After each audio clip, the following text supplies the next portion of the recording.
What's going on, guys? My name is MrDalekJD, and exciting times for Black Ops 4 Zombies as Treyarch is finally going to be adding some huge things into Zombies. And with the release of patch 1.08 today, we finally have patch notes on what exactly they've changed. And they are hyping up next week where there is going to be a huge update coming for Zombies. Their wording is they're adding a host of stability improvements to prepare for next week's big update, including new crash fixes specific to each map and additional fixes across the board. Stay tuned for more info on what's in store for the Black Ops 4 Zombies experience starting next week. I am so excited to hear what they're going to be doing because I feel it's about time, right? We're nearly 2 months into the release of Black Ops 4 Zombies and we're on to our 8th update, and we've had nothing new added in content-wise besides the Halloween callings. Absolutely nothing. And the promised features that they announced back during the reveal event that we've still not seen may finally be showing itself to us next week, which is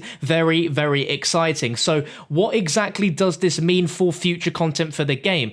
Well, Treyarch have heard loud and clear about our complaints and genuine criticisms towards the Zombies mode, and I think they've had a lot of time now to reflect on all the conversation and they're finally acting upon it, and it's ready to go. So when they say next week's big update for Zombies, what can that mean? Well, that can only mean factions, callings, and the stamp system. This might tie in very well with Blackout because Treyarch are also preparing for big changes coming to the game starting next week. They've got an extensive set of features, events, and more surprises planned for the future of Blackout, and are excited to share more details on everything coming in the next update in a dedicated post later this week. So I'll be sure to update you guys on that. Now, what do I smell? I smell some sort of festive event coming to Black Ops 4 next week, and hopefully Zombies is going to be included with that. Now, there are some rumors floating around the rumor mill about a potential DLC 1 announcement tomorrow or this week that could be part of what Treyarch are planning when it comes to this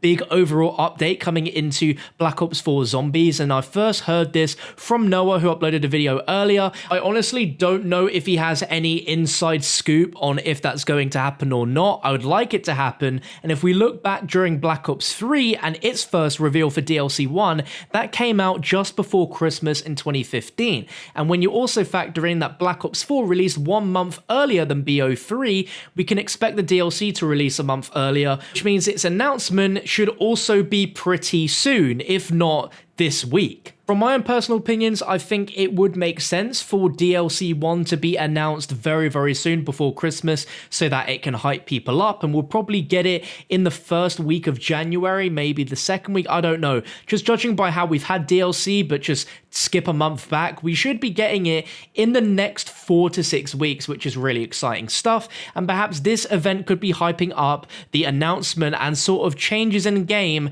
to DLC 1 to reflect its upcoming release, and the factions could also tie in very heavily with that. But there are some features which still aren't in Zombies, which I think should definitely be in the game before we have any DLC maps. So, authenticity stamp system, when exactly are we going to get it? It's most likely next week. What exactly is it? It's a system where at the end of a game you'll be given a specific code that you'll use on Call of Duty's website to document everything that happened in your game. So you'll be able to track every single stat, so you can use that to help prove your games and some of the achievements you got within the game without you having to record a 15-hour Elgato gameplay recording just to prove you actually gotten to round 150 or 200 without cheating. Factions and callings, what do we know about them? Well, we know there's going to be 5 different factions that we can choose to be a part of in Black Ops 4 Zombies. These factions are the Blood Faith, Tempest Novi, the Dustborn, and the First Legion. And Blundell has said that this system will add a new layer to the Zombies experience, asking players who do you stand with and what does that mean as you progress along that path. It sounds like a really fun narrative aspect that will increase the longevity of Zombies by allowing you to complete different challenges per se, that the addition of these different factions will help bring a different narrative to the chaos and or ethos story, and could maybe drive a lot of community competition by almost having sort of sections of clans of people that that favor one particular faction and people that favor another, and perhaps whichever faction gets, I don't know, the most zombie kills in a set of like 14 days or whatever will win an in-game reward. I just think for this to work, Treyarch need to really put in something which will incentivize players to keep playing the game past just trying to run for Easter eggs every day, because that does get a little bit stale. And I think in the year 2018, games are updating so frequently that keep them fresh and keep them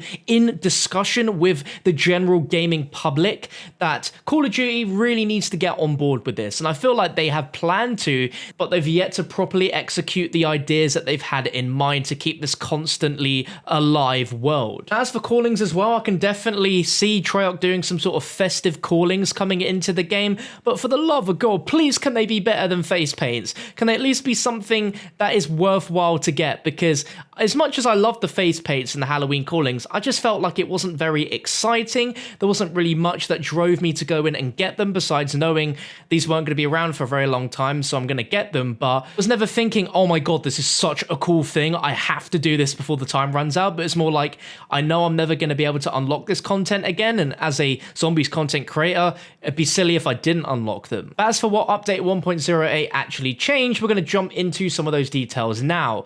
The main thing to point out when it comes to zombies is that they adjusted some of the Dark Ops challenges. What that means is that there was 13 Dark Ops challenges, but they've gone ahead and removed one of them, so there is now only 12. This might be because the 13th one, which was discovered a few days ago, was tied to a seasons in factions, which we've yet to see, so it wouldn't really make sense for that to be there because we simply can't do it yet. There was also a Zombies Dark Ops MasterCard, which you got for unlocking all of the Dark Ops, and maybe that could have been removed as well. It's either one of those two. This event has, however, broken some things within zombies, so the face paints that we did get from the Halloween callings, well, they are bugged by the looks of things, and we can't apply them on our characters anymore.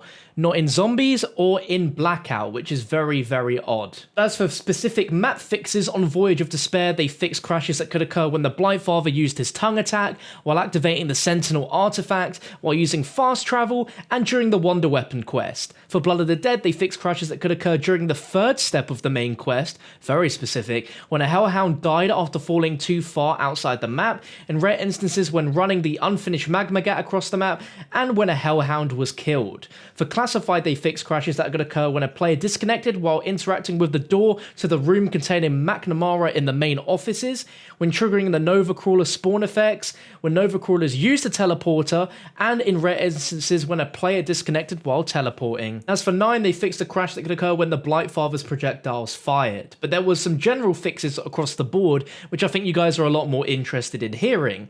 They fixed crashes that could occur in multiple situations when a player disconnected from a game, occasionally when calculating stats at the end of a round, when disconnecting the controller during the loading screen could lead to multiple reconnect controller messages, when using Deadshot Dealer, and in rare instances when triggering Winter's Wail, when triggering alternate ammo type effects, when hint text displayed in Rush, when a Stoker died while disconnecting while downed, and when a player disconnected while using the Viper and Dragon or Ragnarok DG5. Now to me, since this update was so big, being 14 gigs on PS4 and 22 on Xbox One, that makes me feel there is a little bit more to these updates than meets the eye, and there's some stuff that Treyarch simply aren't telling us. When it came to Nuketown being added, as well as the 2 bonus multiplayer maps, they came to about 11 gigabytes, and this is bigger than any previous Black Ops 4 update, so there is certainly some stuff in here which is either part of next week's huge update, or there's simply stuff they're not telling us that we have yet to see and we'll see later on in the week.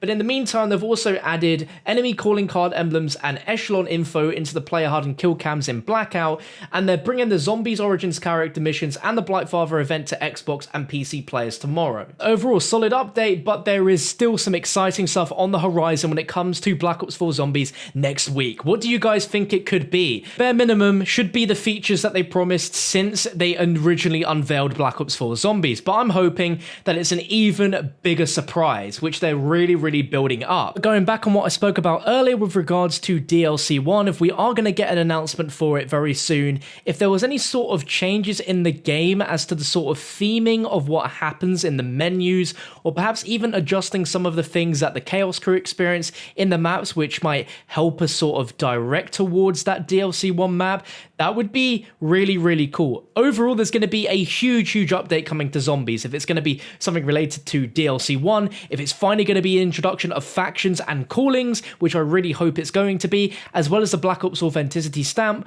or it could be something related to the features they promise and something entirely new, a huge surprise that we simply can't guess and speculate at this point. If you guys have any ideas, please let me know your thoughts down below in the comment section. If you guys are excited by this news that Treyarch are finally ramping up new content in Zombies finally, let me know. I'd love to know in the comment section, and feel free to use the like rating as well as a gauge to see what the feedback is like from all of you guys watching. But for the latest news, make sure you hit that subscribe button, turn on your notifications, and I'll catch you for another one very soon.